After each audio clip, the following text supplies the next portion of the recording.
अब आगे बढ़ते हो, मेहमानों को शामिल करेंगे अपने साथ। हमारे साथ आपके सवालों का जवाब देने के लिए रेलिगेयर ब्रोकिंग से अजीत मिश्रा जी और चॉइस इक्विटी ब्रोकिंग से कुणाल फराज जी जुड़ चुके हैं। आप दोनों का ही बहुत बहुत स्वागत है शो पर।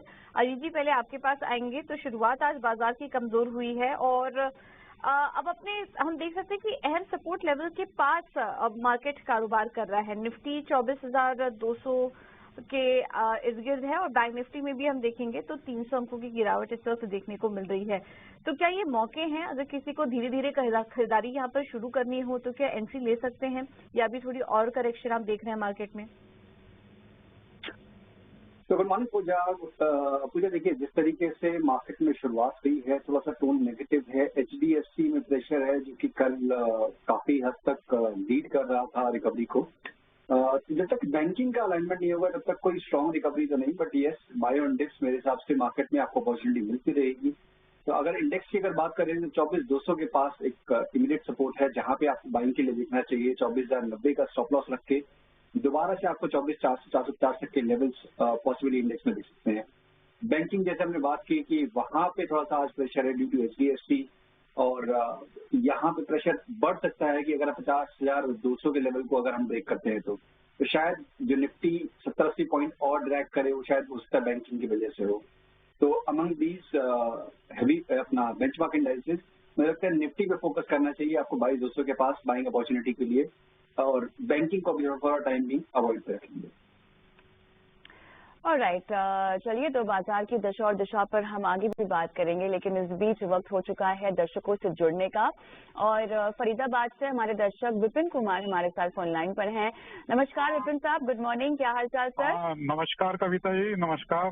जी सर, बताइए। मेरे पास सुबेक्स के शेयर हैं मैडम, 800 शेयर हैं। ओके। 52 रुपीज के भाव पर। 52, ऑलराइट। हाँ जी।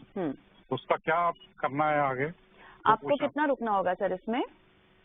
मैं रुक सकता हूँ, मैं काफी देर से होल्ड भी कर रहा हूँ इसको, 1-1.5 साल से, और मैं आगे भी 1.5-2 साल और रुक सकता हूँ। चलिए, तो आपका तो काफी अच्छा खासा नजरिया है। और ऐसे में हालांकि स्टॉक एक दायरे में फंसा हुआ है। और अजीत, यहाँ पर आप क्या कहेंगे? लगभग 30 का जो दायरा है कहीं ना कहीं ये तोड़ना मुश्किल लग रहा है। अगर हम ऑलमोस्ट 3 से 2 महीने की रेंज की बात करें, इनकी बाइंग प्राइस 51 के आसपास की है, तो 1.5-2 साल का समय क्या दिया जा सकता है? बिल्कुल कविता, देखिए काफी लंबा टाइम हो गया है इसको एक रेंज जिसमें ये ट्रेड कर रहा है, करीब करीब 30 से 38 के बीच में, ऑलमोस्ट करीब 2-2.5 साल इस टाइट रेंज में ये ट्रेड कर रहा है। काफी लंबे अंडर परफॉर्मेंस ऑलरेडी स्टॉक देख चुका है। बीच में जरूर अटेम्प्ट हुआ था एक रिकवरी का जहाँ पे कि स्टॉक ने 37 के पास रीटेस्ट किया, बट सस्टेन नहीं कर पाया। तो देखिए इनका इंतजार और लंबा हो सकता है जब तक कि आप इन लेवल्स को सस्टेन नहीं करते हैं। 38 के ऊपर आप क्लोज करते हुए नहीं देखते हैं स्टॉक को, तब जाके शायद आपको जो बाइंग आपके लेवल्स हैं या फिर higher levels, because next time जब निकलेगा तो फिर करीब करीब 70-75 तक के लेवल्स भी पॉसिबली इसमें आपको देखने को मिल सकते हैं। तो आपने इतना लंबा इंतजार किया है, मेरे हिसाब से अभी भी आपको बने रहना चाहिए फॉर टाइम बीइंग नाउ।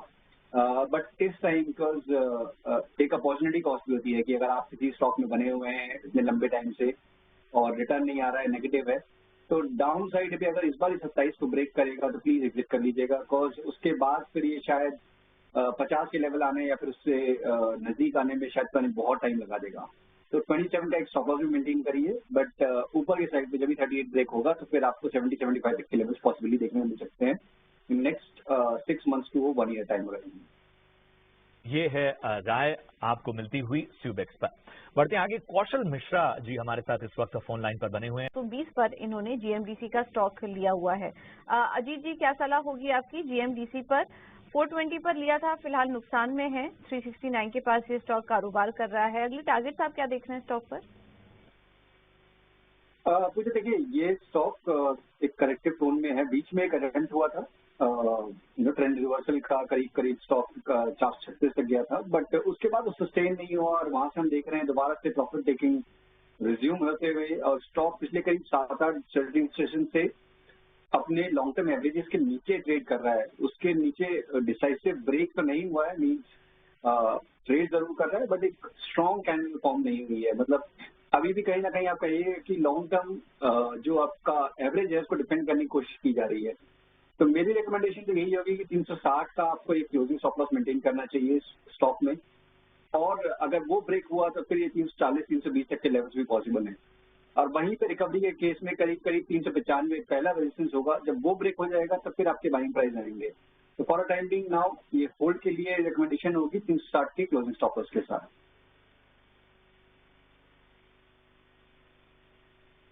तो GMDC स्टॉप लॉस के साथ फिलहाल कॉल को होल्ड करने की सलाह आपके लिए GMDC पर। चलिए एक छोटे से ब्रेक ले रुकेंगे हम यहाँ पर, आप बने रहिए हमारे साथ।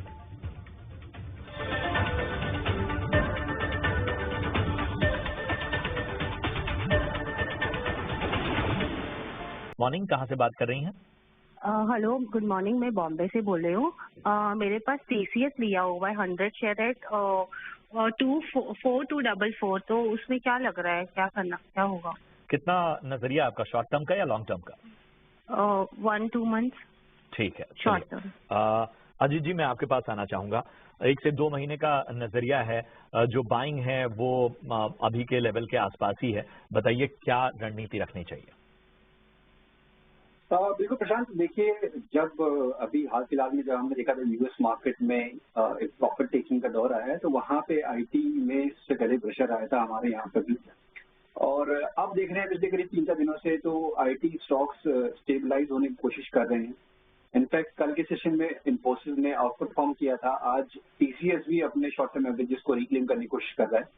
तो इंडिकेशन अच्छे हैं कि जो प्रेशर था बेसिकली वो कहीं ना कहीं सबसाइड हो गया है। अब दोबारा से स्टॉक्स में बाइंग इंटरेस्ट इमर्ज हो रहा है लोअर लेवल्स पे, तो इसके हिसाब से तो डेफिनेटली इनको होल्ड करना चाहिए पोजीशन को। और एक स्टॉप लॉस, क्योंकि अभी भी ग्लोबल मार्केट्स रिकवरी के फेज में है, एक क्लियर कट ट्रेंड नहीं पकड़ा है, तो 4100 का एक स्टॉप लॉस इनको डेफिनेटली मेंटेन करना चाहिए TCS में क्लोजिंग बेसिस पे।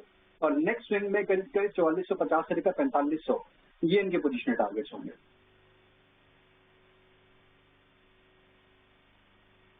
तो ये है सलाह TCS पर आपके लिए। और ये बताइएगा अब किस तरह से इसकी जो चार्ट पर मूवमेंट है ये अहम लेवल तोड़कर इनके बाइंग प्राइस के ऊपर जाती हुई आपको दिखाई दे रही है? बिल्कुल कविता, देखिए एस्ट्रल एक काफी स्टडी और स्ट्रॉन्ग परफॉर्मर रहा है सिंस लिस्टिंग, और ये जो अभी करेक्शन पिछले करीब 4-5 वीक से आ रही है, जहाँ पे स्टॉक अपनी रिकॉर्ड हाई 2400 से अब 1930-40 के पास आ गया है, ये थोड़ा सा अनयूजुअल मूव है। इसमें इस तरीके के करेक्शन दिखते नहीं है, इसमें दिखते भी हैं तो बहुत ग्रेजुअल होते हैं, बहुत टाइम वाइज बेसिकली ये करेक्ट करता है। तो ये पहला करेक्शन ऐसा है कि काफी लंबे टाइम बाद मैं देख पा रहा हूँ कि स्टॉक में इस तरीके का मूव। बट अभी मुझे लगता है कि एक उम्मीद है, जब तक कि आप 1850 को होल्ड कर रहे हैं, एक पॉसिबिलिटी बनेगी एक रिबाउंड की, जो कि स्टॉक पर दोबारा से 2100 से लेकर 2200 तक की रेंज तक लेके जाएगा। तो कविता जी, अगर आपका शॉर्ट टर्म का नजरिया है तो डेफिनेटली आपको यूज करना चाहिए इस रिबाउंड को एग्जिट करने के लिए करीब 2100 से 2200 की रेंज में। और लंबी अवधि का भी नजरिया है तब भी मैं कहूंगा कि 1800 के जब तक ऊपर ये सस्टेन कर रहा है तब तक आप इसको पोजीशन को होल्ड कर सकते हैं।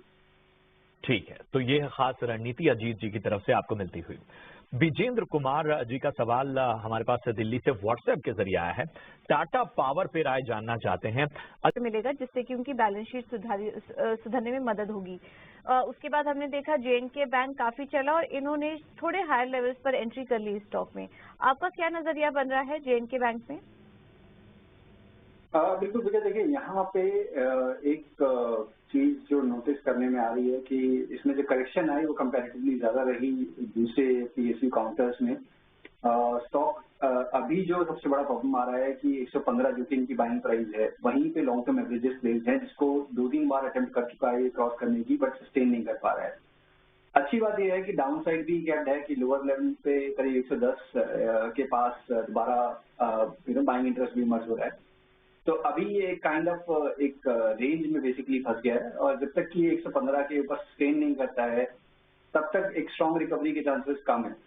तो बिल्कुल आपके बाइंग प्राइस के पास है। देखिए, या तो 2 ऑप्शन है आपके पास, because banking as a part थोड़ा सा अंडर परफॉर्म कर रहा है, PSU थोड़ा सा लगाट भी है, थोड़ी सी पोजीशन को रिड्यूस कर लीजिए अगर आपने ज्यादा एग्रेसिव पोजीशन को उसमें मेंटेन कर रखा है तो, और साथ ही साथ 110 का एक स्टॉप लॉस भी मेंटेन करिए। अगर वो ब्रेक होगा तो फिर दोबारा से आपको 100-102 के लेवल्स देखने को मिल सकते हैं। तो फॉर वाला टाइम नहीं, क्योंकि जब तक कि बैंकिंग की तरफ से एक रिवर्सल के साइन नहीं बनते हैं, खासतौर से PSU पैक, तब तक उसमें ज्यादा एग्रेसिव पोजीशन बनाने का कोई मतलब नहीं है।